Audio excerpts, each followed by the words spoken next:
What's good, everybody? It's fight week. It is fight week. Canelo versus Charlo. Canelo undisputed at 168. Charlo undisputed at 154. You know, decent scrap. Decent scrap. It wasn't on my top of my list for my Canelo fights that I wanted. I feel like there's a few other fighters that deserve to fight more than Jermell Charlo, but it's Jermell Charlo. You know, he's got that dog in him. So it's going to be a good fight. It's going to be a good fight. You know what I mean?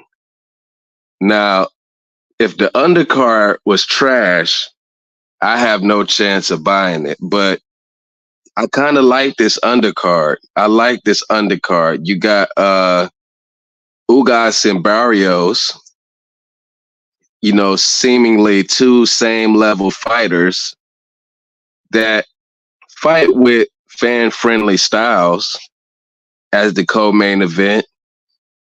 But this Lubin versus Ramos, that fight is great. That fight's great. I'm very high. I'm super high on Jesus Ramos. I'm talking about as on like Boots level. That's what type of potential this dude got. And he's fighting a super dangerous Erickson Lubin. Lubin's been knocking people out. Lubin has an all-around skill set. It's going to be tough for this young man, seemingly. But I think that he's really going to showcase his skills. They both are. They both going to have moments in that fight. And you got the young Kermel Moton, the new Tank Davis.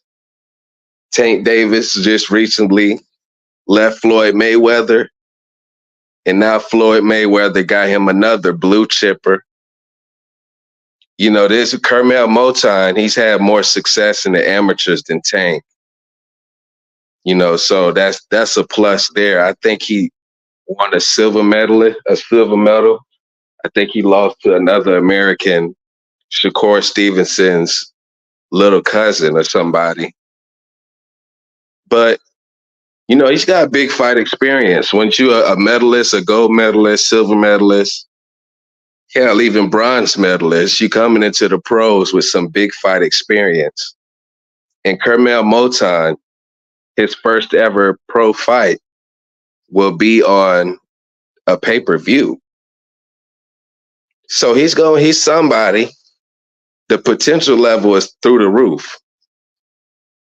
I really like this undercard. But the main event, Canelo Charlo, Jermell got a chance. That's why I respect the fight, because a lot of these Canelo fights after, the second Triple G fight has been a lot of guys that ain't got no chance besides Biffle. You know what I mean? So now that he's fighting Charlo, there's some danger there. Jermell Charlo has a all-around skill set. He's got a good jab. He's got speed and power. Okay defense. There's some danger there. But I think it's 60-40 Canelo just based off the weight. Jermell Charlo has to move up 14 pounds for this fight. I think that in the beginning, he gonna outbox Canelo a little bit.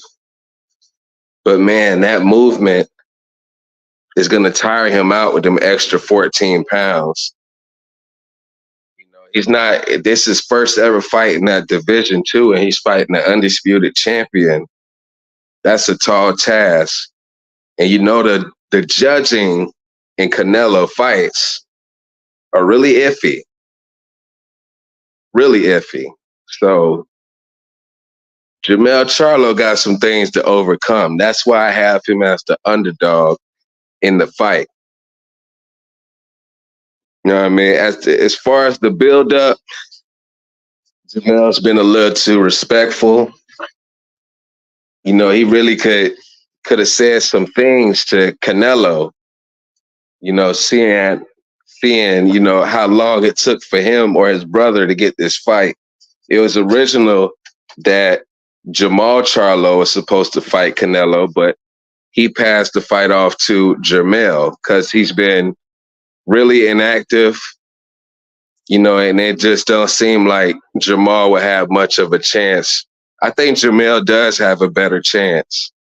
I take Jermell Charlo to fight Canelo over Jamal, to be honest. So I can't really shit on Canelo all the way about the fight, but he's still the favorite. But I feel like David Benavidez, he deserves to fight more because, for one, he's another Mexican. For two, he's a natural 168 pounder. For three, he can claim to be a bigger draw than Charlo because he's actually been on pay-per-view. His last fight with Caleb Plant was on pay-per-view. So he's a star. They're not just going to put anybody on pay-per-view.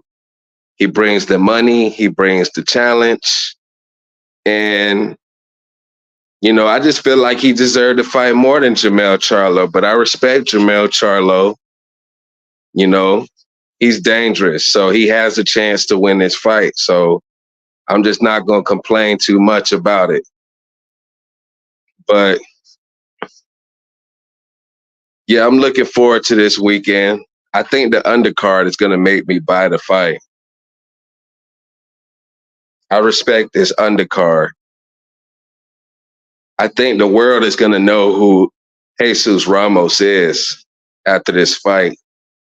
Because, much as I like Lubin, Ramos, he's a very big boy.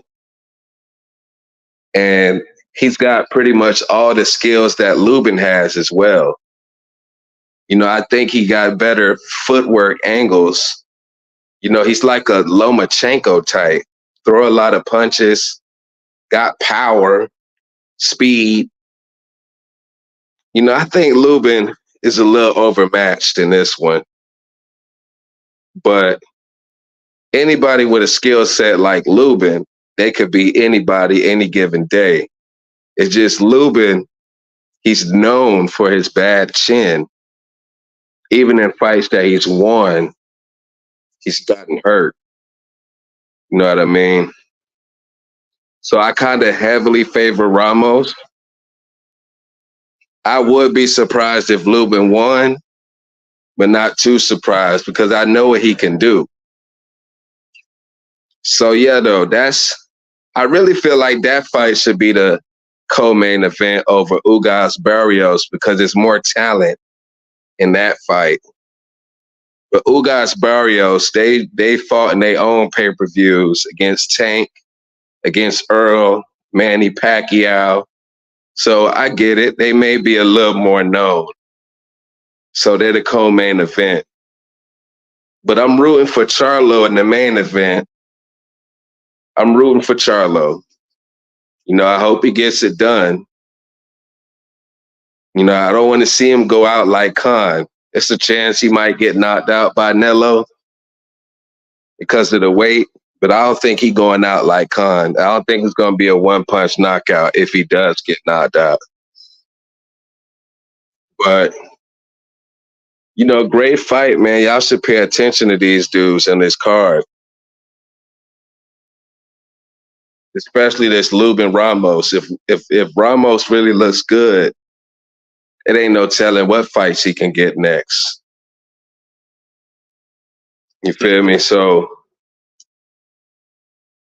shout out to everybody who listened. I just wanted to put my input on Canelo Charlo.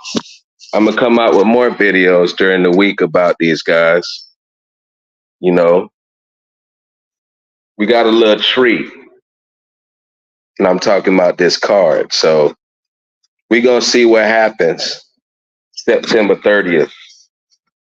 undisputed versus undisputed. It really is. But Jamel Charlo is going to get stripped by the WBO as soon as the fight start, and Tim Tszyu is going to be the new 154-pound WBO champion.